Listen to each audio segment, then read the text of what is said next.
It's only the people.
I do not look like that picture anymore.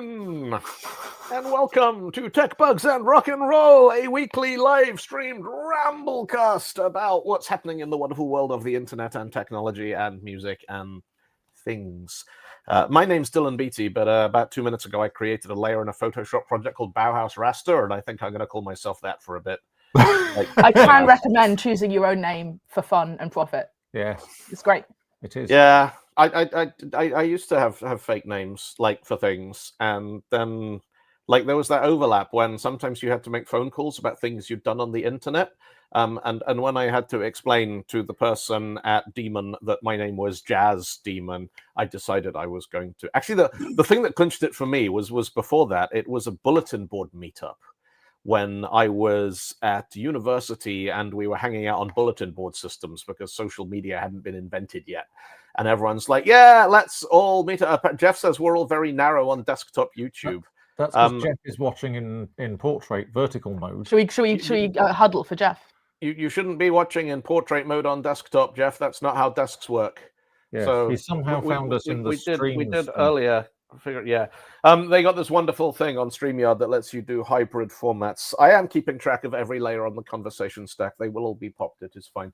But what it doesn't let you do is have a completely different format on desktop and mobile. And people watching portrait format video deserve all the misery they can get, quite frankly, because our eyes are side by side for a reason. Apparently it's portrait format on YouTube forever. Oh, bloody hell. I hate Well, it. 07 horrible Rain has said that in Twitch chat, though. And you can actually see the StreamYard view of the chat shows a kind of vertical icon by the people who are watching it on YouTube in like the shorts format, basically. So I'm going to give on this format. It's not brief. Give a special shout out to 07 Rain just for a minute, because I think 07 Rain, I have no idea if this is a person I know in real life hiding behind an alias or just an internet associate, but I'm pretty sure that 07 Rain is the person who joined Blue Sky just to follow me, because I think I am the only person they are following on Blue Sky and have ever interacted with on Blue Sky, which, Kieran, you know, stream. It's a different, it's literally a different stream. So go back to your subscription. I respect the commitment to the bit. That's quite neat. So yeah. Yes, absolutely. Yeah. But no, the thing I like most about this layout, though, is that in landscape, you can see all three of us. But if we want to become even remotely visible in portrait, Suddenly you can then only see Dylan. you can see sort of bits of us, but we literally, Eli and I have to move ourselves off the screen in landscape. Yeah. So it is. And if I slide all the way back like this, Yeah. To the limits of your cord. Yeah. Yeah. I got that. That's it. Any further and the microphone will come off. And now I can go boing, and I can be a piston. The people on the podcast who aren't getting video will be like, what are they banging on about? Hello, people out walking your dog in the park on Saturday morning thinking, I should find better podcasts. I mean, to be fair, the people on the podcast are going to be listening to the first episode we recorded in June. Is it going well? Is it? I'm literally it's going better than it has since June because I actually have a file in RX Elements being processed right now, and doing stuff. So Okay, so what we've ascertained here is that there are two completely separate YouTube streams happening at the same time, and one of us we're sideways and the other one we're normal ways. And yeah, that's how it works. If we're portrait format and you don't want portrait format, you need to leave the stream and find the other one. I might turn off portrait format for future streams where I think portrait format where you and I are Eli in the same space, co-located. Yeah. And for those of you listening to the audio podcast in February 2027 or whenever this gets uploaded, don't forget, if you want to listen to us in portrait format, you need to turn your headphones to 90 degrees. Yes. Anyway, there was a bulletin board meetup. We should rename the Spotify podcast and point out that it's like that was the week that was 6 months ago. So there was this meetup, and all the people on the bulletin board all swapped their home phone numbers because we didn't have mobile phones here either because they hadn't been invented yet. And so everyone goes home for the holidays, and they're all staying with their, parents or relatives or wherever they go when they're not at university. And then we decide to phone each other up to organize a meetup and realize nobody knows anybody else's real names. And so I had to telephone somebody's house in Portishead and ask if I could speak to Captain Nemo, please, and explain that it was Jabba the Hutt calling. And yes. Captain Nemo's mother was very confused by the whole business. Back in the days of Usenet, I was Goat Boy. Did you have a hairy sack of magic? Yes, it was basically from Bill Hicks. Andy Pan the Goat Boy. Yes. Talking to just Goat Boy. The really funny thing with that, actually, was that... You're neither a goat nor a boy? I had... an email address with my internet service provider, because that was how you had email addresses back in those days of Usenet and stuff. Which, because Goat Boy was gone, weirdly, but Boy wasn't. So I had Boy at whatever the thing was.com. And one day I got the loveliest email, and I felt terribly, terribly bad about this. I got this really very, very sweet email from a young person, I assume. I didn't sort of follow it up. To Boy George. And sort of saying, thank you for your music. It's got me through some really difficult times in my life and all this sort of thing. And yes, and I just think this was a person who had just got onto the internet and thought that the way you would email Boy George would be to type probably boy space George into the email address sort of thing on the program.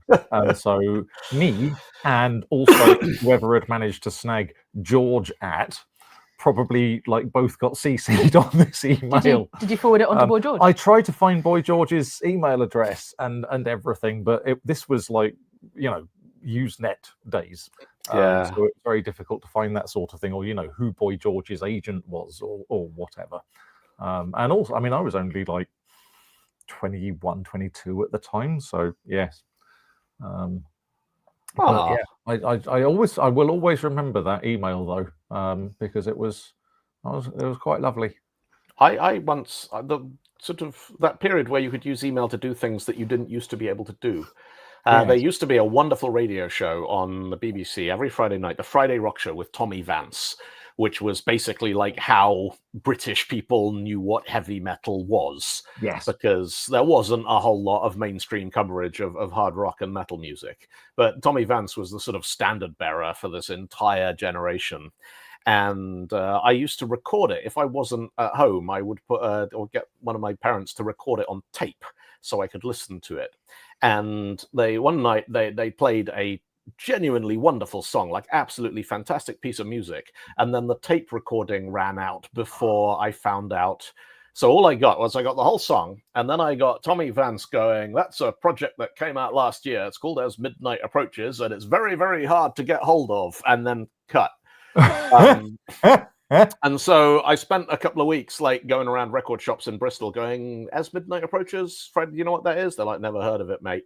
And it just sort of vanished. And then like the internet got invented. And about every couple of months I'd be like, "Oh, I wonder if the internet can find it yet." And I type as and not find anything and not find anything. And then when Tommy Vance moved to VH1, he got an email address. So I emailed him. And I said, "Do you remember playing a track called As Midnight Approaches?" And I got an email back about half an hour later saying, "Thanks for getting in touch. I'd love to help, but I have no idea. I don't remember. Sorry." Oh. And so I kept looking and I kept looking. And then in about 2001, 2002, somebody in Germany uploaded a spreadsheet of their record collection. And Google found it. And I emailed them and I said, "Does that song on that album sound like this?" And he said, "Yes, it does." And I said, "Do you want to sell it?" And he said, "No, but I'll send you a copy of the CD if you want." Home taping is killing music. So after 11 years, I tracked down a copy of As Midnight Approaches by the new wave of British heavy metal band called White Lightning.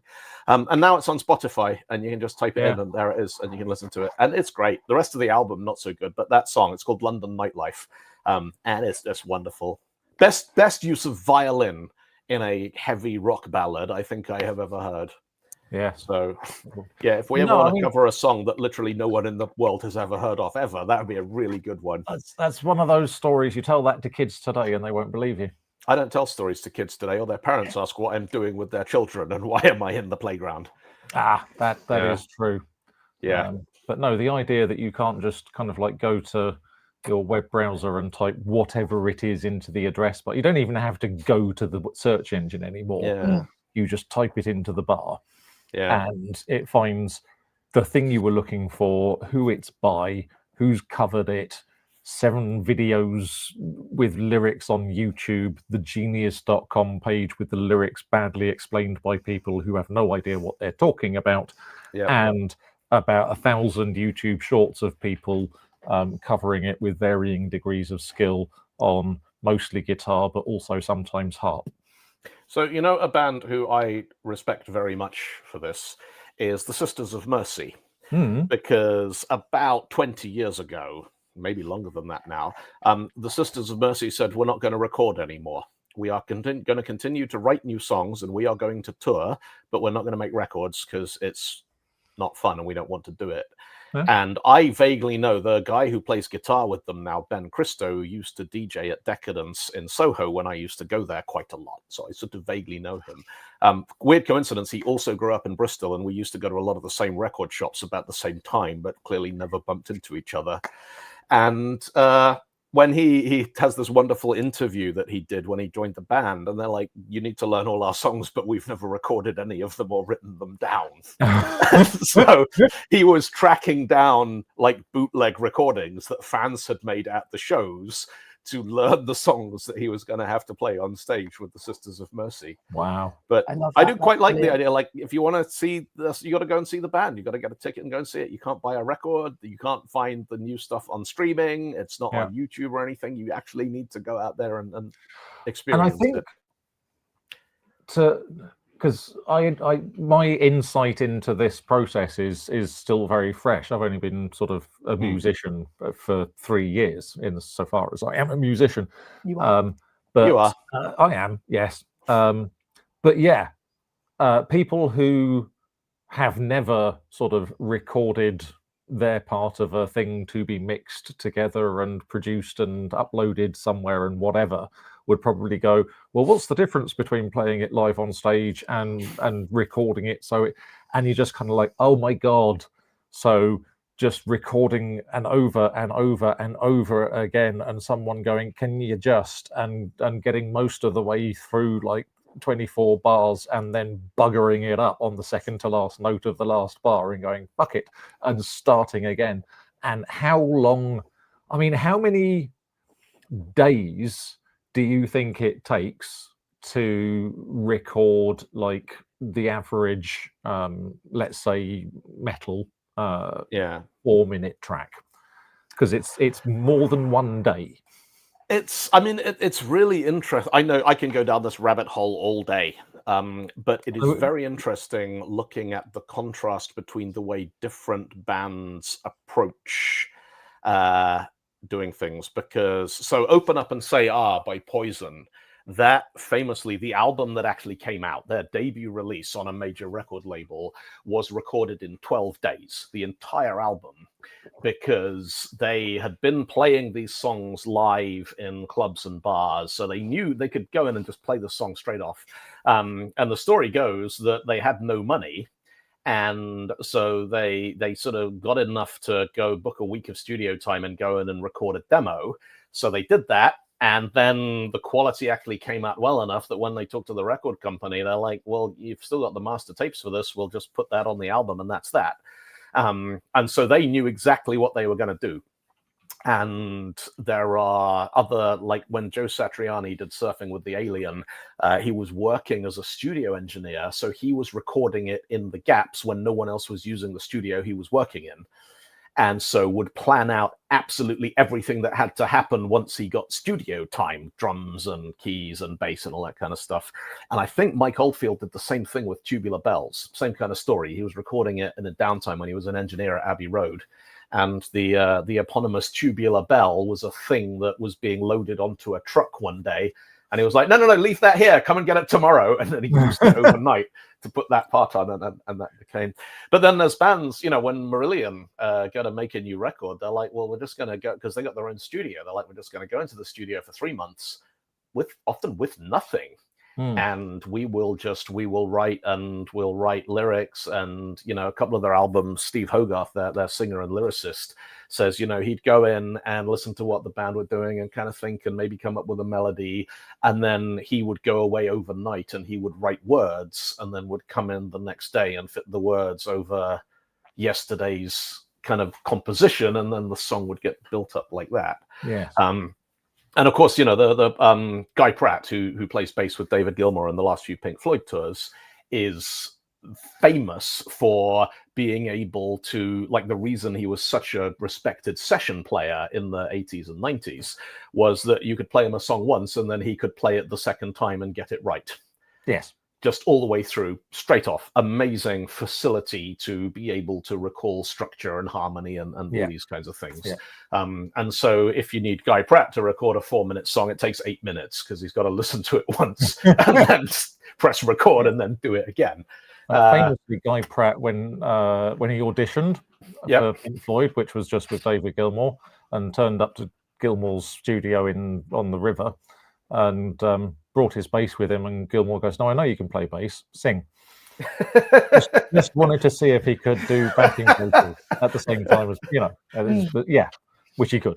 There is a lovely story when the the Division Bell tour, there was a sort of thing about the crew fraternizing with the friends and family of the band, because I think Guy Pratt is married to Rick Wright's daughter now, Gala.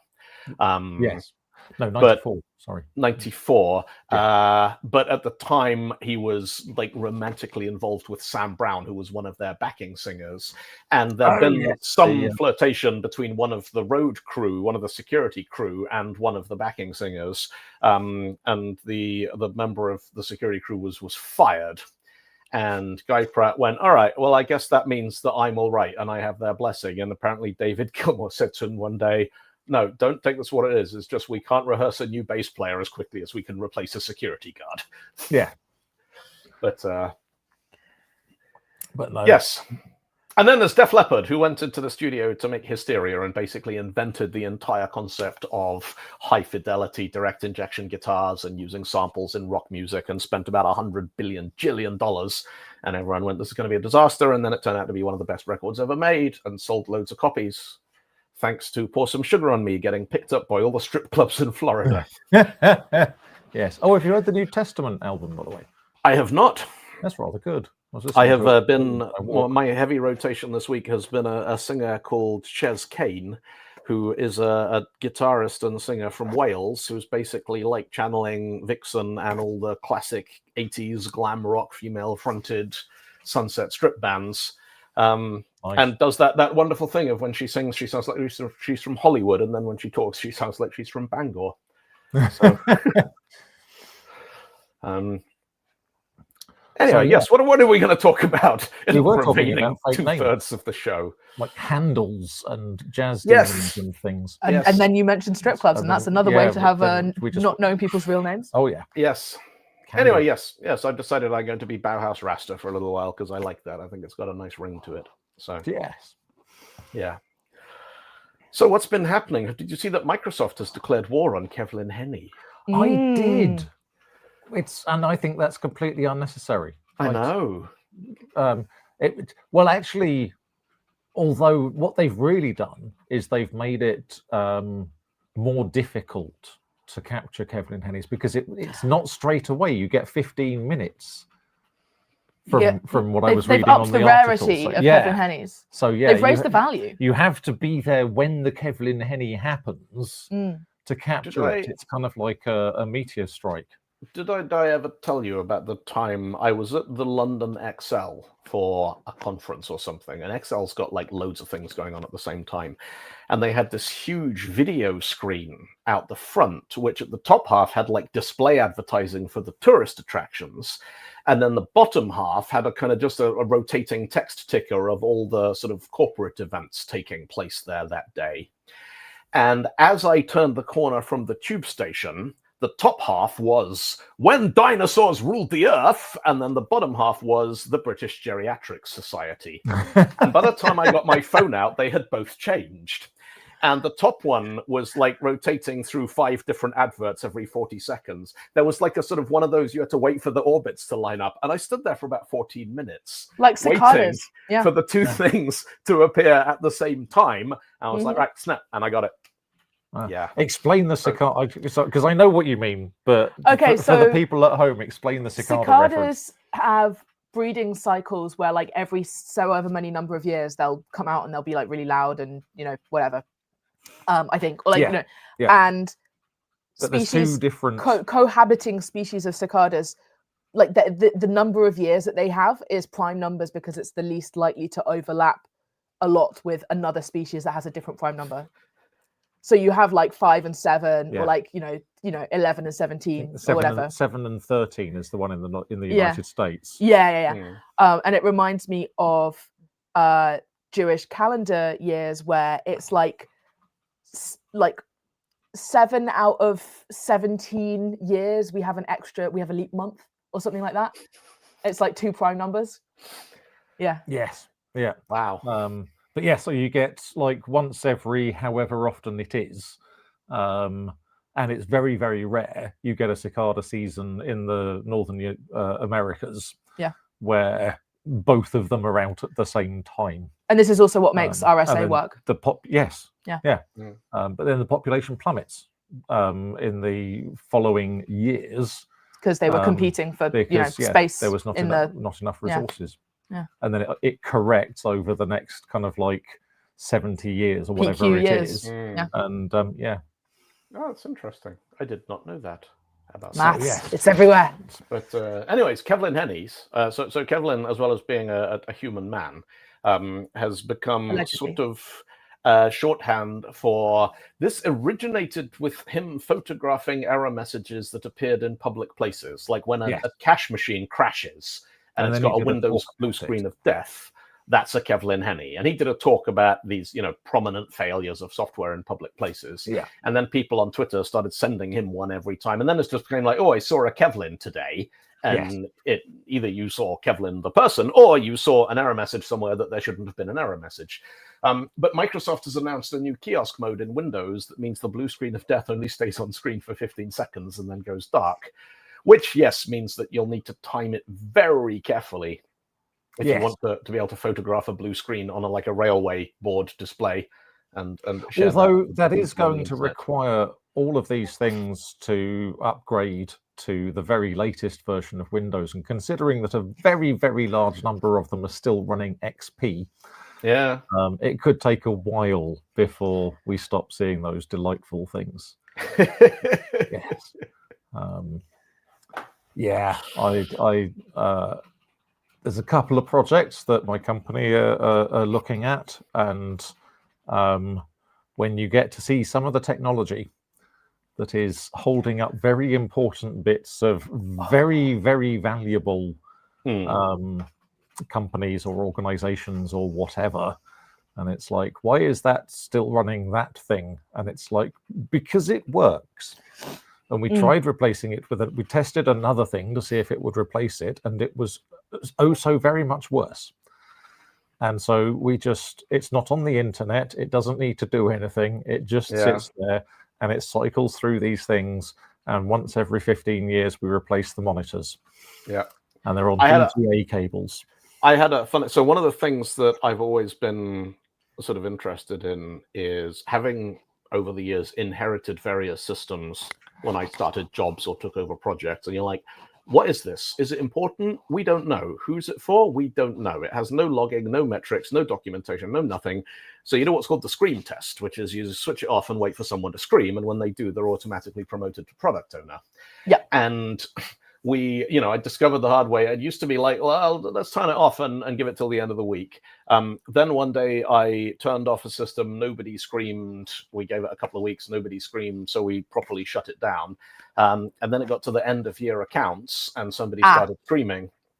And we're like, why are you screaming? You do this in March, only once in March, every year in March. All right. Backup tapes, do the thing. All right, there it is. That's fine.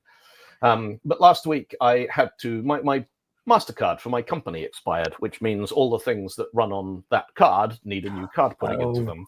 So I had to put a new card into Microsoft Azure, which I spent 2 hours on it. Then I got Martin Thwaites, who's quite good with Azure. I got him on as well. And between us, we spent an hour on it. And like the 3 years that it takes a MasterCard to expire is long enough for them to basically screw up everything. Because since the last time I had to put a credit card into Microsoft, they have rolled out Entra ID. They've got a new compartmentalized security model. They have changed the level at which billing happens in some internal hierarchy. Some sort of philosophical change has happened. Yeah, and so it got to a point I had to file a support ticket and get someone from Microsoft on a Teams call showing me where to click. And sure enough, if you click on that was like you do this once every, and I know that in 3 years' time I'm going to have to do it again. And It'll be different though. Yeah, is there any point documenting this process? Only if you want to help other people and like fuck them. No. Microsoft's got $1 bajillion. I'm not helping them get money out of their customers. They're good enough at that. Somebody on Blue Sky did say, we'll just leave it until the payment fails. And I'm like, I'm not going to play that game of hardball with clients' websites. That would not be a good... Like, what happened to all our websites? Oh, well, we were playing Microsoft Chicken and we lost. Sorry, you understand. Yes. I like Rob's comment here. Passwords, MFA, passkeys, etc. I have a talk literally about this. About like, here's the spark notes of all of these things and why they work and how they work. Yeah, and it requires a talk or a series of blog posts to explain it all, because you're right, it's a lot. So I had a heating engineer come to check the boiler in my house and give it its annual inspection today. And while he was here, his phone rang. And one of his customers, like long-term customers, is an old guy in Croydon who now has Alzheimer's and can no longer operate his own heating. And so when he gets too cold, he phones John, and John uses the app on his phone to remotely turn the heat up. And I thought that, there could potentially be one. I thought that was quite neat, like a sort of nice little side effect of the remote tech. It's adorable. But two, you could be like, you know what? You pay me a little bit of money, and I'll put all your apps for your house on my phone. And when you have a problem, you phone me from the landline, and I will do it for you. And I will manage authentication and password resets and email and all of those kinds of things. And if anything really important happens, then I can telephone you on your landline and let you know about it. But the rest of the time, you just get to interact with the world on your own terms, because let's face it, you're not going to be doing it for another 100 years. And, maybe there's even a thing in there. Yeah, like a sort of personal assistant service. As a property manager as a service, yeah. Yeah. Yes. Except don't call it that, because that sounds horrible. So we had our landlords come round the other day to be like, we heard you had a leak. And all of the housemates who were in the house at the time went, huh? I mean, yeah, we've had the hole in the ceiling and in the roof for like a year and a half. Is that what you mean? And the landlord was horrified, despite having been told about this numerous times over the last 18 months. Turns out there's a new leak that the only housemate who wasn't home knew about and hadn't told us about. Yeah. But we could really do with property manager as a service, because maybe then we wouldn't have a hole in our ceiling for the last 18 months. Yeah. I'm genuinely curious why. I made a video the other day because Cloudflare went down and it caused a bad day for a lot of people. And I made a little video about what happens when Cloudflare goes down, in which I mentioned that I had a look on Blue Sky. Why are people in YouTube comments going, "Oh, Blue Sky, you're one of those," or "You lost me at Blue Sky," or one person just said, "Lol, Blue Sky is for pedos," which is a bit. So there is a thing going on. I only know this. What the? So no, I only know this kind of like third or fourth hand. Yeah. But on Twitter, yes, or shitter, as I believe it is now called, because that's how you would pronounce that letter in Chinese. More like a close enough for the joke to still be funny. Like a Cyrillic car is an X, yeah. But yes, so over on shitter, in a sort of, it's like sour grapes, really. So a whole bunch of people left shitter because Elon wrecked it and turned it into a Nazi bar. It's bucket crab behavior. Yeah. And so now they have to go, well, we didn't want those people here anyway. And if you're on Blue Sky, you're woke, you have blue hair and pronouns, and you don't engage with the world as it actually is. You just, live in your own little fantasy snowflake world. To be fair, a lot of the sort of very early adopters of Blue Sky, back when it was invite only, the highest quality transgender shit posters. They are very, very woke shit posters with blue or different coloured hair and pronouns. And so I feel valid for men by having colourful hair and pronouns, but I'm not a good shit poster. I love those people. The thing is, I don't go on Blue Sky that often. Because I scroll. I lurk now. I'm lazy. We have a chat for that, and that it will quite happily fill my time.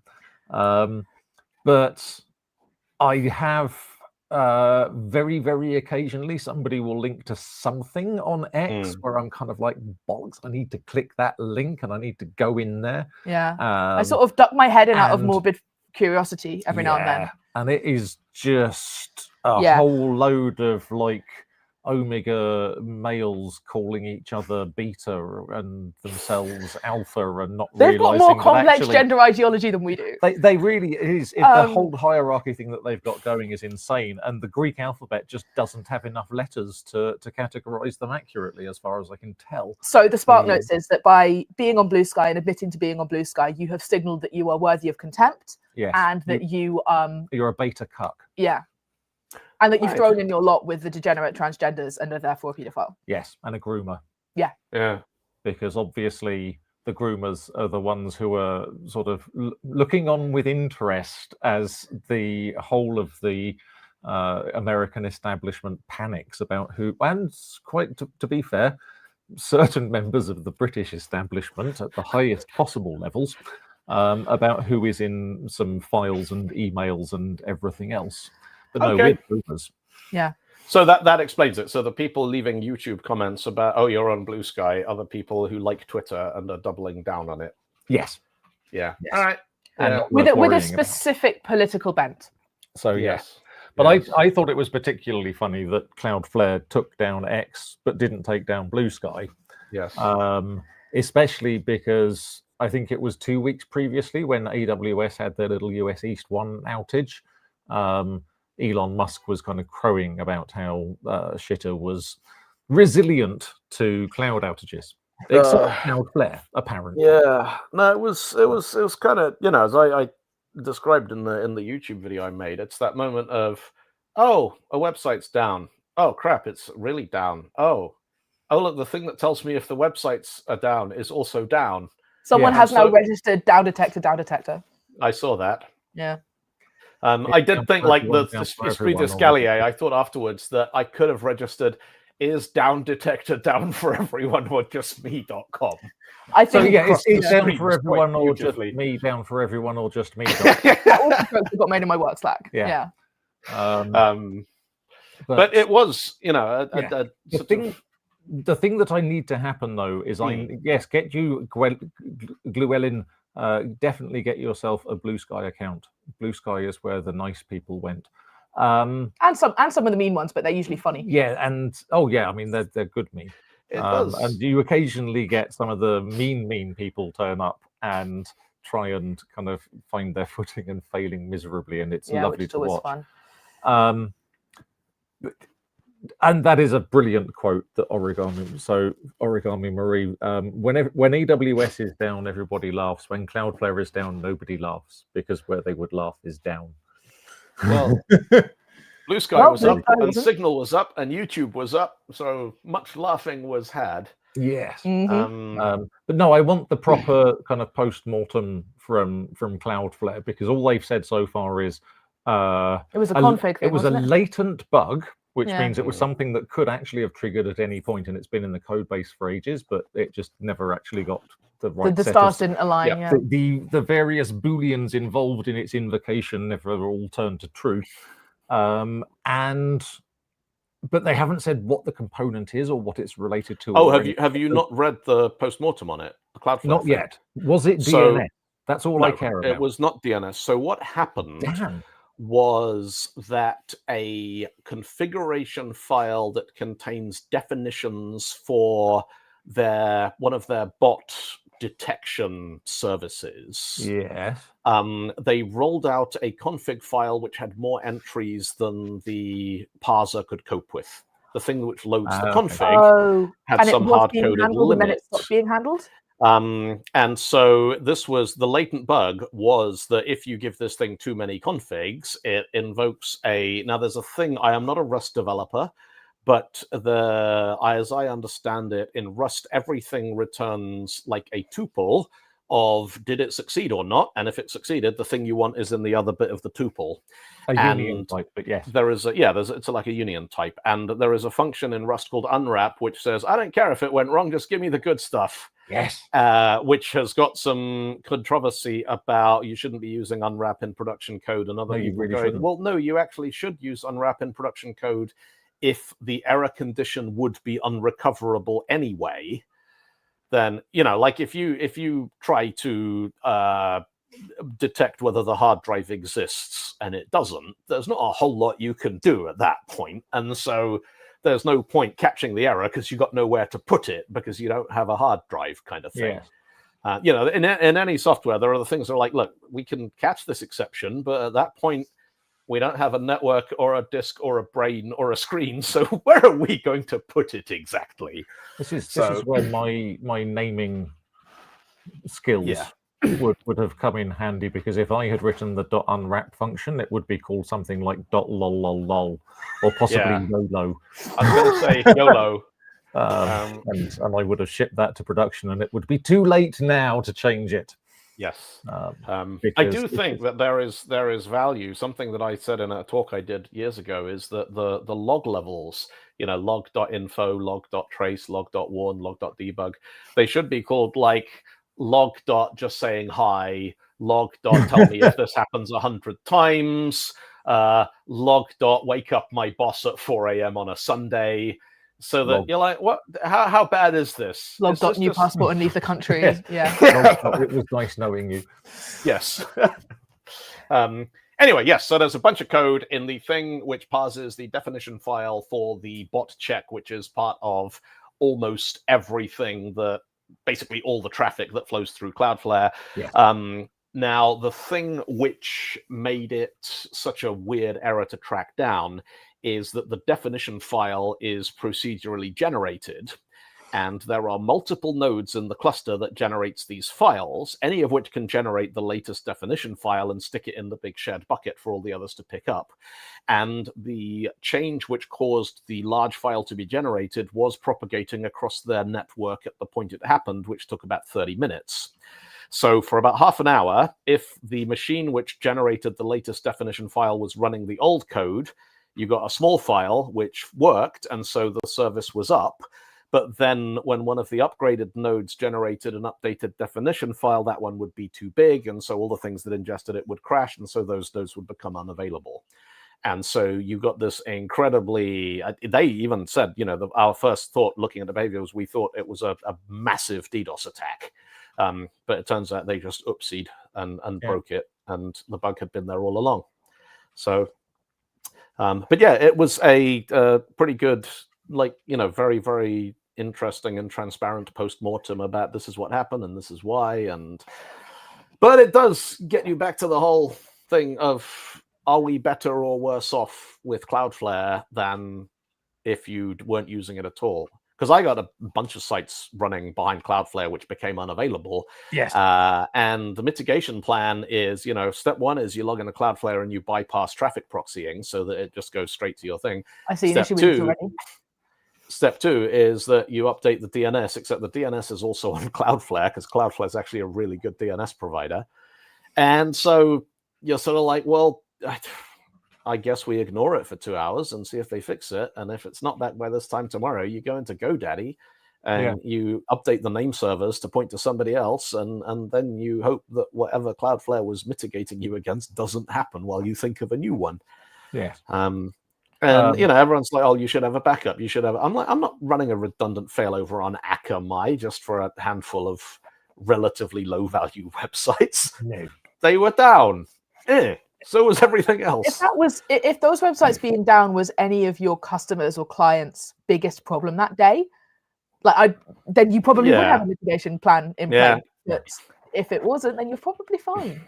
Yeah. Also, I suspect most of the sites that you were talking about, the people who would have been going to those sites potentially in order to spend money would have been people who knew very well what was going on with Cloudflare and would be quite forgiving about it. Yes. My favorite thing was the surprising number of desktop applications. I'm doing air quotes if you're listening in audio, but desktop applications where the entire user interface just became challenges.cloudflare.com something. Yeah, because it needs to be unblocked. It turns out they're not desktop applications at all. It turns out that people are making me download 120 megabyte DMG files so that I can mount them on my Mac so that I can drag something to my my applications folder that is essentially a web browser, but with all the browser turned off, so it just goes to a specific page and shows up in the Mac menu bar and has a settings entry which takes you to a different page. But it's not even like a traditional Electron app where it's all running locally. And yes, Claude Code, I am talking about you. Hello, Anthropic, with all your hundreds of billions of Series XYZ capital investment rounds and Microsoft and whoever it is investing insane amounts of money in you. Your Claude desktop application is not even an Electron app. It's just a browser and it's connecting to a page on your website. I want to talk about something lovely which has nothing to do with AI. Go on. Yes. There is a magazine called DocType. And DocType is a printed magazine that you order, and it comes in the post, which contains HTML things that you type in to your computer from the printout in the magazine to learn how to do fun little web things. So I'm just going to interrupt you for our younger listeners. A magazine. A magazine. Do we you have any you go younger into the listeners? forest and you cut down a bunch of trees, and you mash them, and then you roll them through rollers, and then you print something on them, and then the people read the stuff that you printed on them, and then they throw it away, and then you take that paper off to somewhere, and then you mix it with water and bleach, and you get rid of all the ink, and you mash it all again, and then you put it through the rollers again. So now it's called recycled paper, and it's not very good, and it's very flimsy. And then you take that off and you print more stuff on it, and you stick all those pages together, and that is a magazine. And you do that once a month. Yeah. So And in the days before Wikipedia, if you wanted to find out 10 fantastic facts about Jason Donovan, you had to find them in a magazine, because that was the only place you could find facts about Jason Donovan. Yes. I remember other magazines were available. It's where I remember being learned about like 12 and looking at the big book of HTML stuff that you could learn when I was in the school library. Yes. But no, I remember Smash Hits used to have the words to songs. Yeah. And I think I learned the words to Born Slippy out of the Smash Hits magazine. And I still remember all National of them. Geographic thing. They had like a magazine subscription where every month you would get, or every week you would get like a new animal. Yes. Yeah. Yes. And learn all about. National Geographic was great. That was it was one of the few pieces of recurring media that we got when I lived in Zimbabwe, and I would read it cover to cover every month. Yes. And learn about all sorts of interesting things like killer whales and the caves of Lequiguila in Mexico. And Arctic foxes. And yeah, stuff. Yeah. So tell us about DocType. It's a magazine. That's it. That's the whole thing. It's a magazine with HTML in it that you can HTML. Yeah. Type in from the magazine and go, look, I made a little web thing, and I made a little web game, and I made a little web widget. That's one of the things that still like makes me gleeful about like software development, is making weird little browser things to solve a problem that I have, or just like there's a video game that I love, horribly broken Nintendo DS game, Harvest Moon DS. Oh yes. Yeah. Yes. And you can save scum in the mines. You can see where treasures are dug up, like they are, and then you reset your thing, and you only dig in those spots. So you use the maximally efficient energy usage, right? And I made a little browser app with like web components to be able to track where you'd like it's like a notepad, but you can reset it. It's so fun to be able to figure out like what's the most efficient way of doing this, and like styling it and all of that stuff. Yes. Completely not useful in a software development context, really. Yeah, no, but you can. Yeah, that's what that kind of thing reminds me of. It's just like learning neat things that your browser can do. Because I remember the days of your Sinclair, and actually I remember the stages of here's something you can type in, as kind of like there was no downloading things from the internet, and for a long time tapes were too expensive, so that we hadn't got to the point of sticking tapes on the front of the magazine just yet. And so they would just print the listing for games, and people, like real programmers, clever people, would write these games and then send the source code into the magazine, and the magazine would go, yes, we'll pay you like 50 quid for that, and print it in the magazine. But in the early days, that code was basic, and you would type it into your 16K Spectrum or your 48K Spectrum if you had very wealthy parents. And you could generally understand what was going on. And so when there was a misprint, it was fairly easy to fix. And then at some point, that became, here is a listing, and the first 20 lines of the listing were essentially a hex loader, which would just read lines from data sections of your basic program and poke those values into memory addresses one at a time. And then the remaining 4 pages of the allegedly race your little brother around a track with radio controlled cars or whatever game, that's definitely not Trauma, was just hexadecimal numbers. That was all it was. Yeah. And just it looked like when you opened a bin file in a hex editor back in the 90s, if anyone remembers doing that. And it's just someone had done that. They made the file using assembly, like made the game using assembly, then dumped the hex numbers. And it was just the chances that you were going to type in 4,000 lines where each line has 16 hexadecimal numbers, 32 hexadecimal digits on it, and you're going to get that typed in correctly. I remember sitting there with my stepbrother, and one of us, like with a ruler and the thumb, and just going along and going 0A, F2, F1, F0, and yeah. Is that a G? No, Tim, there's no G. Why is there no G? Because it's hex. But yes, it never, ever, ever, ever, ever, ever, ever worked. And I just used to think, surely the magazine knows this. And I know this. And yet next month, another magazine will come. And I will do this again. Because the only way, you couldn't kind of like go, let's see if it's halfway working. Because it was all or nothing. That's the whole, it's like, That could send me off on a whole thing about audiophile Ethernet cables, but it's not going to because we haven't got time. Audiophile with a PH, not yes. audiophile with an F. That took me a moment. So yes, no, audiophile with a PH. As the Jeffable says, PGP was released as a book of OCR suitable source code to get around US weapons export laws. It was, Yes. and DCSS was not only so DCSS was the thing that broke the region lock encryption on DVDs. Yeah. Back when CSS stood for Content Something System, not Cascading Style Sheets, although it also stood for Cascading Style Sheets because there aren't enough acronyms to go around. Yeah. And content security system. So, first of all, they published it in a book. And then someone published it as a T-shirt. And then somebody figured out that if you could find a prime number which had certain mathematical properties, you could derive the DCSS key from that prime number.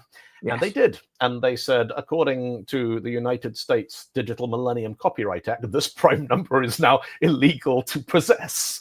Which I do like it when they're like, your law is stupid and here's the physics. Yeah. Yeah. You know. But no, I'm going to be doing a thing about PGP soon because I'm picking up my 3-letter acronym history of software again. And when I get onto P is for PGP because it's a absolutely banging story and really quite cool. So I'll just say if there is a number that is illegal under US copyright law, then so are circles. Yeah. It contains every number. This is true. Circles so whatever that prime number is, it'll be in pi somewhere. Have you heard about? I stumbled across this listening to the No Such Thing as a Fish podcast the other day. There is a Kate Bush song to which the lyrics are just the digits of pi, but she gets a digit wrong. Yeah. But there is now a theory. It's called the Kate Bush postulation that she was not singing pi from the beginning. She was singing a later, hitherto undiscovered sequence of pi. Yeah, it will be in there. It will be in there. Yeah, absolutely. This is when you get into the absolute mind-blowing nature of infinity. What's the theoretical book that contains all other books? It's a thought experiment type thing. Aleph Zero. The thought experiment. Aleph Zero is the empty set. Yeah, the thought experiment is there theoretically exists a book which contains every other combination of words that you could possibly imagine. Yes. And it contains itself and all of this stuff. Yes. And the entire story of your life as you would tell it in the exact words is in there, right? So is the version where you have a flamethrower. That's in there too. Everything is in there, right? Flamethrower in one hand and the smouldering remains of. Never mind. Yeah, like all of to borrow a phrase from a book I've just finished. All of human ideatic space is in there, right? So, two of my favorite comedy things of all time are both flamethrower related. One is Calvin and Hobbes, and it's Calvin is writing he's writing something, and Hobbes says, "What are you writing?" He says, "I'm writing my autobiography, but it's semi-fictional." And he says, "Why is it semi-fictional?" He says, "In this version, I have a flamethrower." And then I think it's George Carlin had this wonderful bit about the flamethrower as a testament to human versatility. Like, there's this guy sitting there one day going, "Gee, I want to set a bunch of people on fire, but they're over there." And that's where our story would end if he didn't have a friend who was good with tools.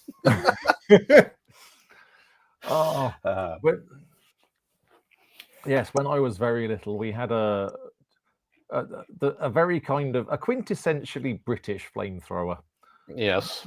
that was for weeding, and it was a Oh, thing that yeah. you would fill it up with. Do you remember there used to be a different petrol for two-stroke engines?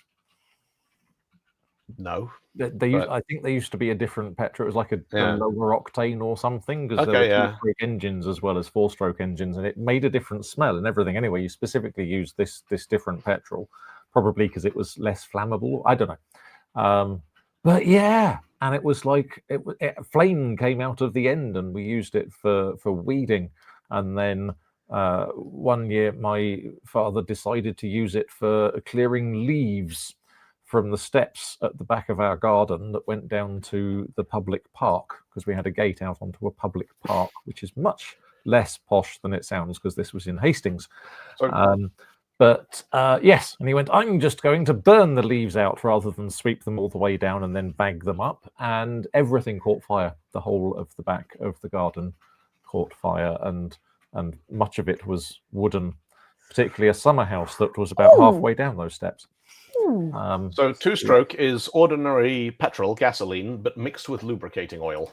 There you go. You put 2% engine oil into your petrol, and that's two-stroke fuel.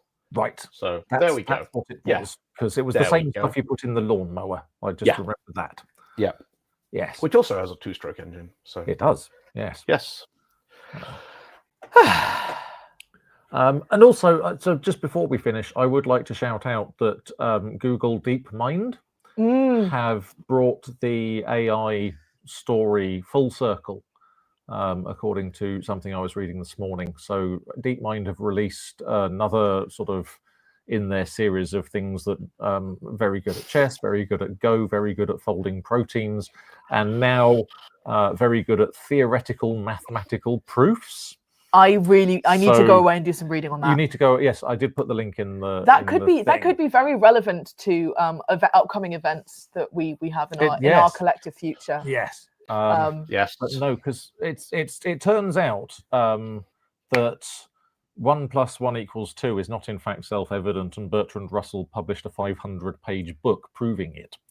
It depends on the priors. Yes, and so you have your axioms and so on. And yeah, DeepMind have got a new AI that constructs mathematical proofs for things like Fermat's last theorem and whatever else. Feynman had a wonderful the very first AI program that came out in 1956. So this was written before Fortran existed. This was written before programming languages existed.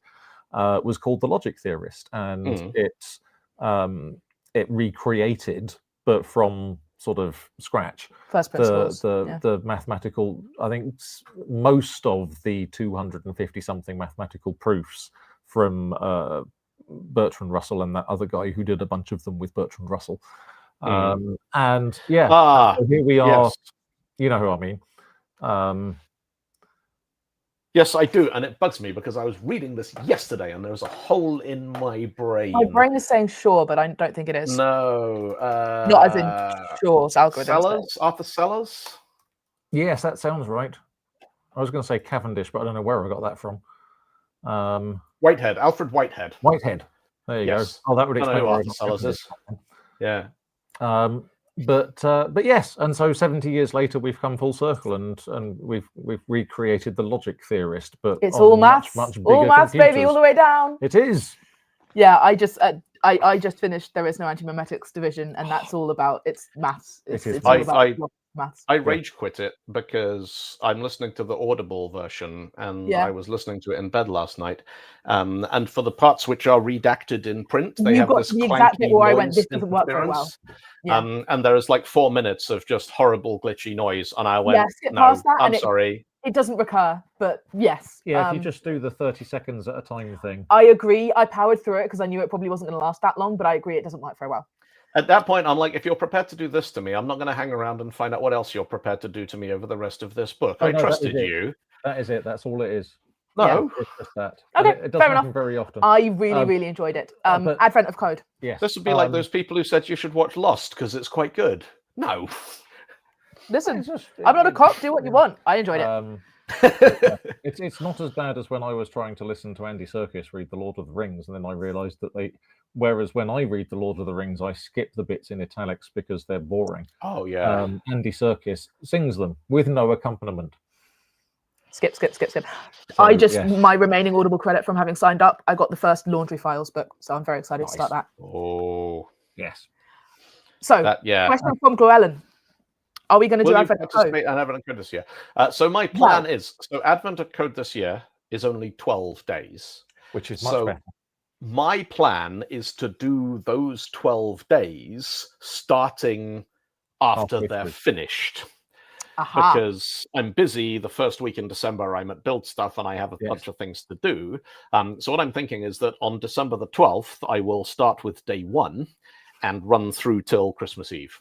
And I will do them on Twitch live by hand with no AI like I normally do, and maybe do them in Rockstar or Amstrad Basic or Excel Something or fun. whatever for the lulz, you know. Yeah, I'll probably do them as and when I get to it, but Build Stuff. Yeah.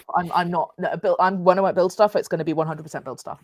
Yes. I will probably not do them because there are people who get quite cross when I do things that aren't work. So if they find me on Twitch going, I'm doing Advent of Code in Zig, whatever we're on version by then with async, they'll probably be going, but this isn't done yet. Why are you doing that? So Yes. Yeah, Cliff, we will miss you at Build Stuff. It's unfortunately not all of us can be at everything.